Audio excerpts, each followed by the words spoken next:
열공 벨설공의 강사입니다. 오늘 이 시간 중학영문법 개념 강의 3단계 과정이죠. 5번째 시간으로 부정대명사 원에 대해서 알아봅니다. 부정이란 말은 아니다, not의 의미가 이게 아니고요. 딱히 어떤 대상을 정하지 아니한다 그런 말이에요. 대상을 특정하지 않는 이름 대신 쓰는 대명사 원에 대해서 알아봅니다. 자, 부정대명사 원이라고 하는 것은 정해지지 않은 사람이나 사물 등을 지칭하는 대명사입니다. 정해져 있지 않은 것이에요. 그러나 우리말에는 그냥 것으로 해석하거나 어떤 경우에는 한 가지 것으로도 해석이 가능합니다. 그냥 것으로 해석하세요. 것. 됐죠? 자, 원의 여러 가지 쓰임을 한번 볼게요. 이 원이라고 하는 것은 형용사로서는 하나의 한 개의 그런 말이죠. 예를 들어서 one book, 한 권의 책, one hour, 한 시간 등 이렇게 쓰고 원의 복수형은 없어요. 하나들의 이런 말은 없다 이 말이죠. 한 개들의 이런 말이 없고, 두 번째로 일반적인 사람을 나타내는 뜻으로 쓰일 때 사람은 또는 우리는 이렇게 해석하는데, 이렇게 어떤 규정이나 윤리, 규범, 도덕 이런 거 나타날 때 많이 나오죠. One should be honest. 자, 사람은 정직해야만 합니다 라고 할 때 one이에요. 이때도 복수형은 없어요. 그렇죠? 일반 사람 이렇게 one으로 나타냅니다. 자, 그리고 오늘 말하고자 하는 부정대명사로서의 것, 하나의 것 이런 표현으로 I want a small one 이렇게 할 때 그냥 이 one을 하나 뭐 이렇게 해도 상관없겠습니다만은 가장 쉽게 우리말 것으로 해석하시라고 그랬어요. 것. I want a small one. 나는 원합니다. 작은 것을. 선생님 것이 안 돼요. 하나 하면 안 될까요? 네, 가능합니다. 저는 원해요. 작은 하나를. 예. 이때 이런 말을 할 때는요. 이 대화의 앞부분에 이 대상을 추측할 수 있는 구체적인 사물이 앞에 거론이 되어 있어야 됩니다. 사람이든 사물이든요. 이 녀석의 복수형은 가능합니다. once. 그럼 어떻게 해석할까? 네, 것들을 하면 되죠. 기본 뜻은. 예. 다만 정해진 대상을 말할 경우에는 it를 써야 되죠. 바로 그것. 예. it를 쓴 것과 one을 쓴 것이 실제 생활에서 큰 오해를 불러일으킬 수 있으니까 이것을 구분짓는 겁니다. 여기까지 노트 필기 하시고요. 네, 예문 한번 보겠습니다. 여기요. What kind of cell phone case would you like to buy? 그죠? 어떤 종류의 핸드폰 케이스, 몇 개야? 하나죠? 어떤 종류의 핸드폰 케이스를 당신은 사고 싶으신가요? 그랬어요. 자, 질문에 대한 답입니다. I'd like to buy a blue one. I would also like one with a star on it. 그래서 나는 사고 싶어요. would like to는 want to예요. 나는 하나의 파란 것을 사고 싶어요. 것 가능하죠. 저는 또한 그 핸드폰 케이스 위에 별 모양이 있는 것을 또 사고 싶어요. 찾고 싶어요. 원해요. 라는 말입니다. would like. 예, 두 번째. I'd like to buy a pink one. 저는 분홍색 색깔의 것을 사고 싶어요. I would also like one with a horse on it. 나는 그 위에 말무늬가 있는 것도 원해요. 라는 말이 되겠습니다. 이렇게 원이 쓰는 경우에는 특정 대상물이 앞서서 거론되고요. 그와 동일한 종류의 것을 얘기하지, 종류입니다. 종류가 동일한 거지 실제 똑같은 제품은 아니에요. 예.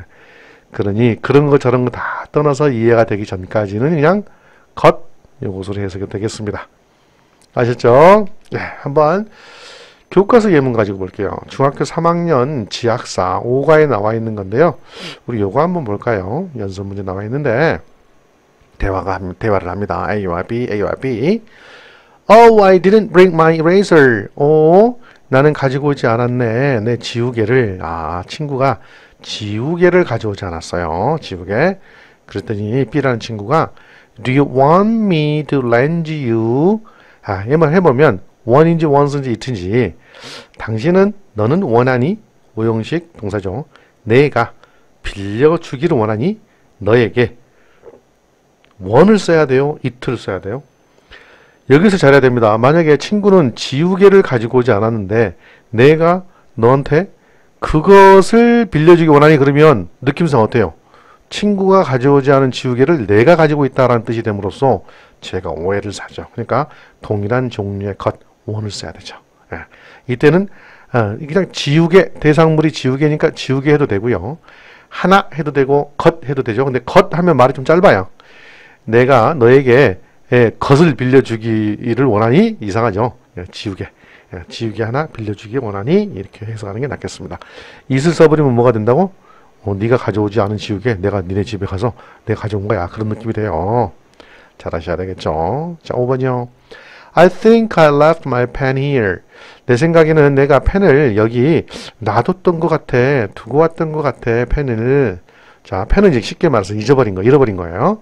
오케이, 좋아. Let's see. 한번 보자. See if 뭐뭐인지 본다라는 뜻이에요. 뭐뭐인지 한번 살펴보자. 자, one is still here. 그와 똑같은 종류의 펜이 여기에 여전히 있는지 한번 보자.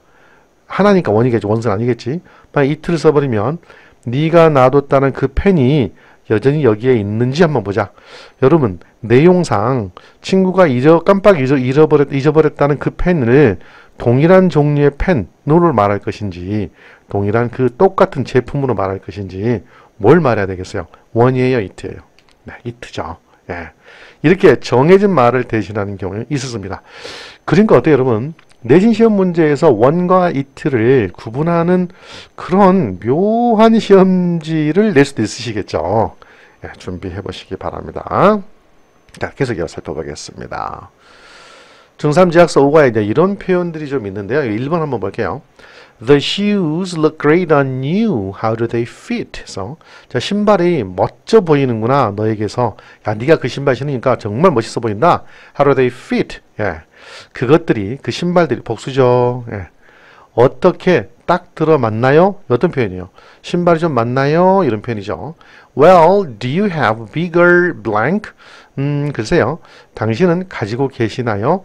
좀 더 큰 하나를, 큰 것을 할 때 it을 써야 돼요? one을 써야 돼요? once를 써야 돼요? 일단 it를 써버리면 이미 신고 있는 신발 그것이 더 클 수는 없으니까 안 되겠죠? 동일한 종류여야 되는데 대상이 단수야 복수야? 복수니까 우리는 동일한 것 once를 써야 되겠지. 해석은 좀 더 큰 것들 하면 되겠죠? 우리는 들 잘 안 쓰지만 좀 더 큰 것 있나요? 라는 표현 되겠죠. 여기서는 좀 이게 5번 한번 볼까요? 지학사 교과서 본문이죠. The easiest and most reliable one is to place a hand on one wall from the very beginning. 해서 교과서 본문이라 그런 좀 어렵네. From the very beginning 하면 매우 시작부터니까 맨 처음부터라는 표현입니다. 맨 처음부터. 됐나요? 이제 형용사의 최상급 가장 쉽고 가장 reliable, 신뢰할 만한 자, 원 교과서 본문이니까 풀어보자면 미로 공원에 대한 해결 방법입니다. 예, 앞서서 이 내용들이 앞에 문장에 막 나와 있는 거예요. 그래놓고 원 하나 쓴 겁니다. 그러니까 하나 가장 쉽고 가장 신뢰할 만한 하나는 이란 표현을 이렇게 해석한다 하더라도 내용은 뭐라고? 미로 공원에 대한 해결 방법을 얘기하는 겁니다. 이런 것들을 차치하고 그냥 우리는 것 하면 되겠죠? 가장 쉽고 가장 신뢰할 만한 것은 이다. 뭐 하는 것? place, put입니다. 동사. 손 한쪽 손을 이때 one wall 이때는 하나예요. 하나. 한쪽 벽에 하나의 벽 위에 손을 올려놓는 것이다. 맨 처음부터 이렇게 구분이 돼야 되죠. 이 원과 이 원은 달라요. 예, 뒤에 있는 원은 벽을 수식하는 형용사로서 한 개라는 뜻이고 앞에 있는 원은 부정대명사로서 본문에 거론된 solution to Maze Park, 미로 공원에 대한 해결책 그것을 얘기하고 있습니다. 이렇게 밑도 끝도 없이 원이 튀어나오지는 않고요. 본문이 이어지는 과정에서 나오는 원이에요. 예, 그러지 않고 그냥 툭 문법문제 나오는 원은 일반 사람은 이렇게 해석되어지는 경우가 좀 있습니다. 그거 좀 주의하시기 바랍니다. 하나만 더 보겠습니다. 자, 원은 불특정한 여러 개 가운데 하나를 뜻하는 부정대명사로서 본문에서는 여러 가지 예시 중 한 가지를 가리킵니다. 그래서 이 책 교과서 본문이거든요. 이 앞서서 계속 미로공원에 대한 뭔가 내용들이 막 있는데 이 원이 무엇을 가리키는지 앞의 문장에서 나와야 됩니다. 여러분. 여기에 있습니다. 한 가지 것이 as an example. as 뒤에 명사가 나오면 as는 뭐뭐로서 라는 자격을 나타냅니다. 하나의 사례로서 여기에 하나의 것이 있습니다. 이 원이 가리키는 게 뭘까요? 잘 살펴보세요. In fact, mazes can also be printed or drawn on paper. 실제로, 사실상 미로들은 또한 수동태가 나왔네. 조동사를 포함한 수동태 can be printed or drawn.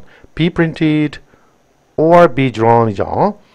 또한 미로는 종이 위에 인쇄될 수도 있거나 그려질 수도 있어요.